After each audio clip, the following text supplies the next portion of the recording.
Melanjutkan dari cerita sebelumnya, Xiaoyan masih di dunia magma melanjutkan pemurnian boneka setan langit. Dia mengeluarkan dua mayat yang telah dibekukan dan muncul di tanah. Itu tidak lain dari tubuh Yunsan dan juga iblis tanah tua. Dia mengamati kedua mayat itu. Ketika dia membandingkan dua mayat, kekuatan Yunsan adalah sekitar 2 hingga 3 bintang Douzong sebelum dia meninggal, sementara hantu iblis tanah tua memiliki kekuatan bintang 7 Douzong. Jika seseorang membandingkan mayat mana yang akan digunakan untuk memperbaiki boneka setan langit, tingkat keberhasilan yang terakhir mungkin sedikit lebih tinggi. Selain itu, Xiaoyan tidak ingin sesuatu dengan penampilan Yunsan mengikuti di sampingnya, bahkan jika benda itu hanyalah boneka dengan wajah Yunsan. Tatapan Xiaoyan berhenti pada Yunsan. Dia teringat sosok anggun dan bangga dengan memancarkan aura mulia samar-samar muncul di benak Xiaoyan. Itu tidak lain adalah Yun Yun. Suara kumaman rendah tiba-tiba keluar dari mulut Xiaoyan. Tinjunya tanpa sadar mengepal saat dia mengingat tatapan rumitnya ketika dia akan pergi saat itu.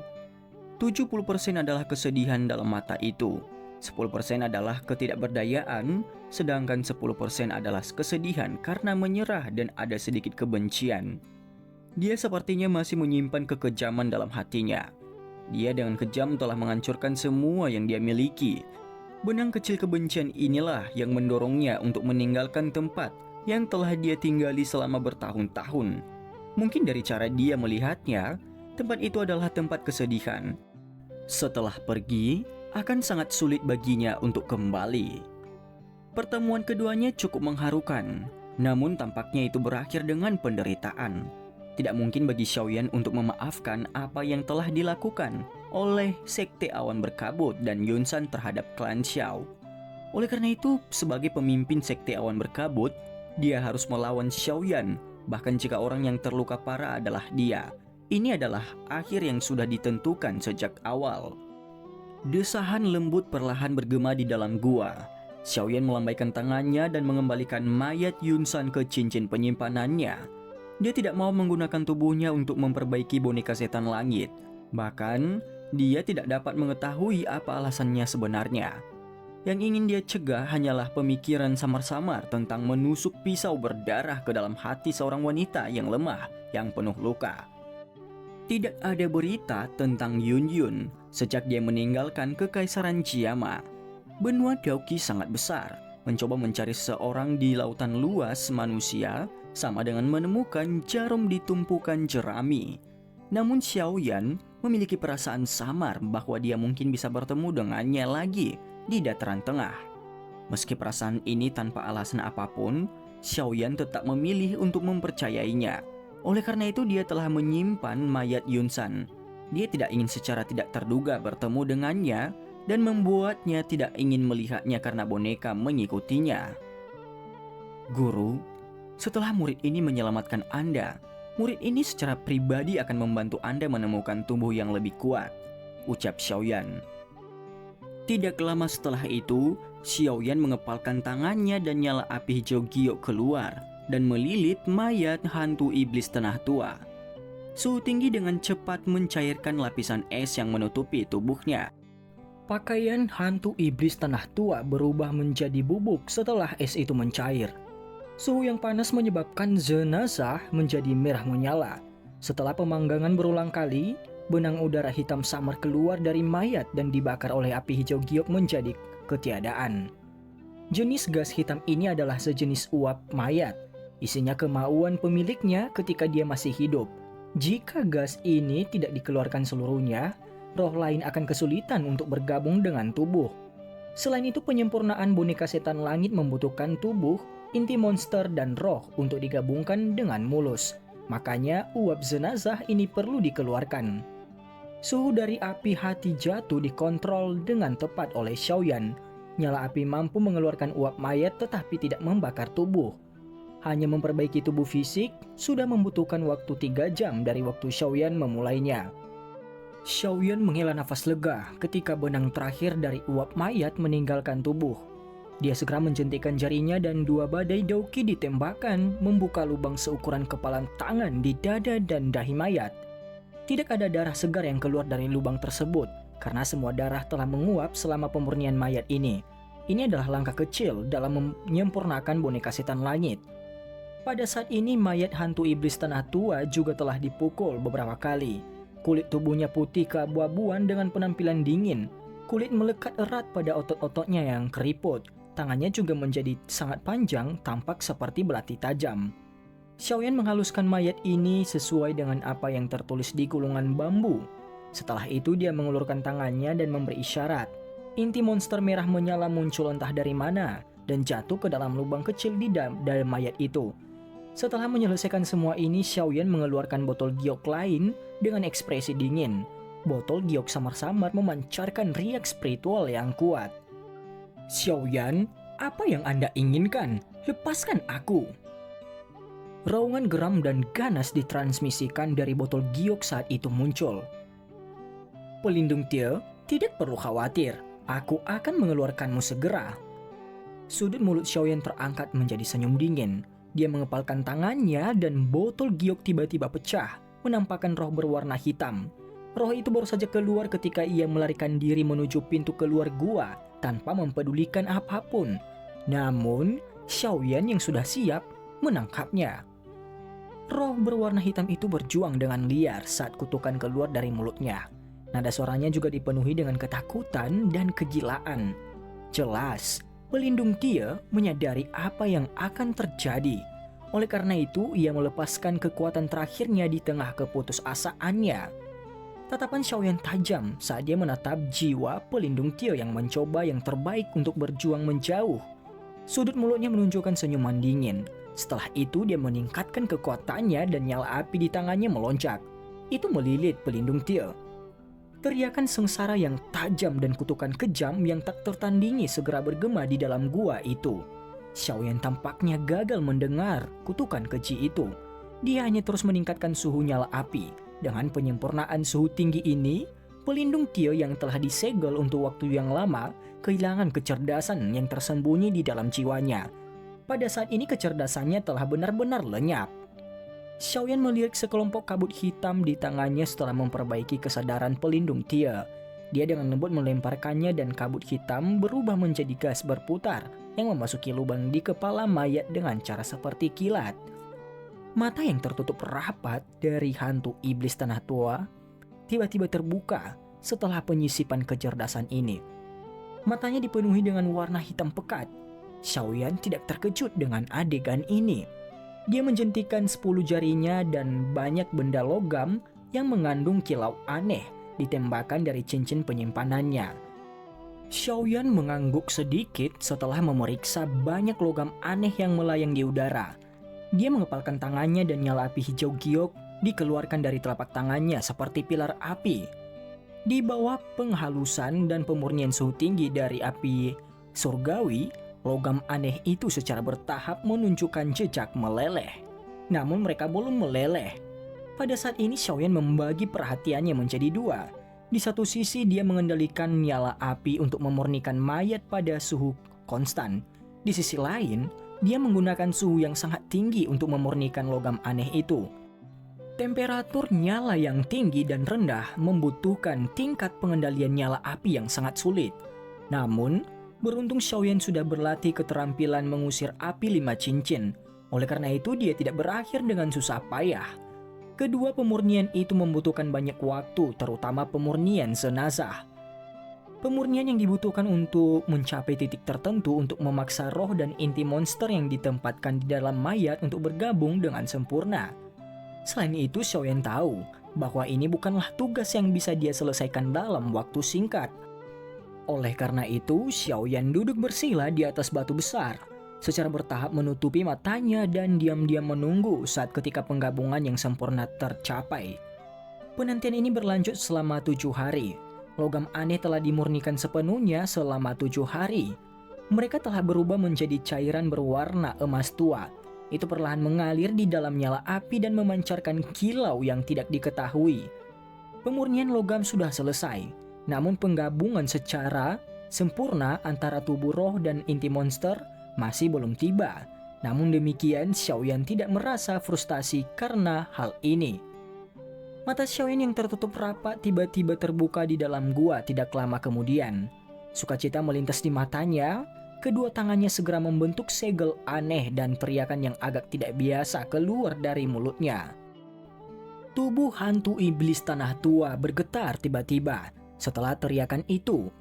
Dengan segera, roh yang bertahan di kepalanya sepertinya telah dihancurkan dengan paksa oleh sesuatu yang tidak terlihat. Itu berubah menjadi titik cahaya yang tak terhitung jumlahnya yang tersebar pada. Begitu roh berubah menjadi titik cahaya, inti monster yang ada di dada mayat mengeluarkan sedikit suara mendengung. Segera energi liar dan ganas melonjak seperti air danau yang naik. Akhirnya energi bergerak di sepanjang pembuluh darah mayat seperti sedang diedarkan. Warna putih keabu-abuan di permukaan tubuh menjadi lebih padat mengikuti perubahan dalam jiwa dan inti monster itu. Ukuran seluruh tubuh juga perlahan menyusut. Aura agung yang hampa dari emosi apapun perlahan menyebar dari mayat. Mata Xiaoyan juga sedikit cerah saat dia merasakan aura ini yang bisa menandingi bintang 4 atau 5 Douzong. Dia dengan paksa mengendalikan sedikit kegembiraan di dalam hatinya. Dengan gerakan tangannya, kumpulan cairan emas gelap yang mengambang di depannya perlahan-lahan melayang keluar. Akhirnya itu tersebar ke mayat sedingin es itu. Logam cair dengan suhu sangat tinggi mendarat di mayat dan segera membentuk gelombang kabut putih. Bau terbakar dipancarkan. Namun kulit yang terkena cairan tidak menunjukkan tanda-tanda kerusakan. Setelah penyempurnaan tadi, kekuatan tubuh boneka sudah mencapai tingkat yang kuat. Kekuatan spiritual menyapu boneka itu seperti air banjir, sementara lautan emas tua perlahan-lahan menjalar ke seluruh tubuhnya. Dalam sekejap, asap kabut putih berbau mengepul dari tubuh boneka itu. Warna putih keabu-abuan digantikan oleh warna emas tua, ketika cairan benar-benar menyebar ke seluruh tubuh boneka. Cahaya emas yang berkedip-kedip itu memberi seseorang perasaan aneh bahwa itu keras.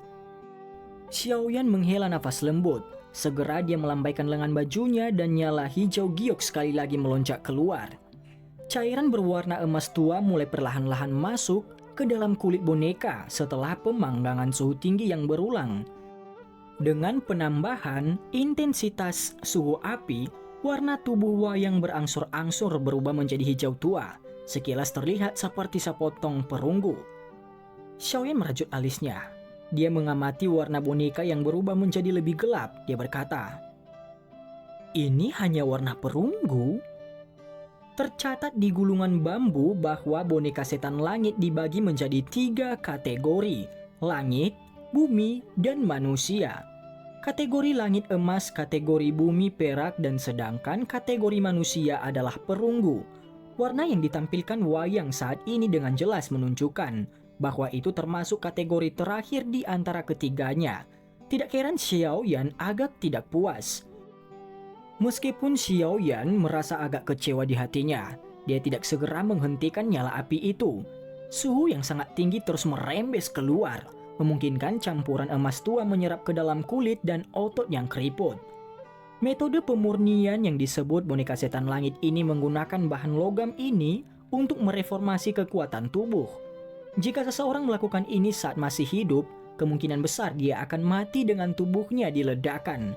Namun boneka ini mampu sepenuhnya mengabaikan rasa sakit yang begitu hebat dengan tidak memiliki indera. Oleh karena itu, jika berhasil disempurnakan, boneka tersebut yang tidak mengetahui teknik Do akan tetap memiliki tubuh fisik yang merupakan senjata pembunuh yang sempurna. Cahaya perak tiba-tiba melintas di atas kulit yang berisi warna hijau samar. Saat larutan emas tua secara bertahap diserap oleh boneka itu. Cahaya perak yang tiba-tiba muncul tidak diabaikan oleh Xiaoyan.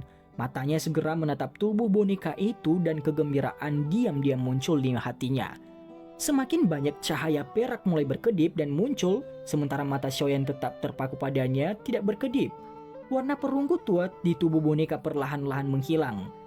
Mengikuti kemunculan cahaya perak, aura yang menyebar keluar dari boneka itu secara bertahap meningkat. Transformasi ini memakan waktu sekitar 10 detik lebih. Setelah itu boneka perunggu tua berubah menjadi boneka perak yang mengkilap. Namun masih ada sedikit perunggu yang berkedip-kedip di dalam cahaya perak. Namun demikian, itu bisa diabaikan jika dibandingkan dengan cahaya perak yang besar. Ketika cahaya perak mencapai puncaknya tiba-tiba berhenti, aura yang naik juga berhenti. Cahaya perak segera meredup dan semua cahaya seakan memasuki boneka itu. Meskipun cahaya perak telah meredup, Xiaoyan merasakan bahwa aura boneka itu tidak berkurang sama sekali.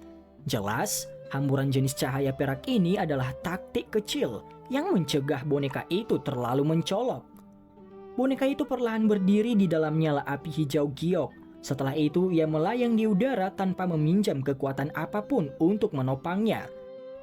Ia tidak bergerak sedikit pun, dan dia memiliki mata hitam yang kosong. Xiaoyan dengan lembut menggigit ujung lidahnya. Setetes darah segar yang mengandung beberapa kekuatan spiritual mengalir keluar. Itu secara akurat mendarat di dahi boneka dan perlahan menembus tubuhnya.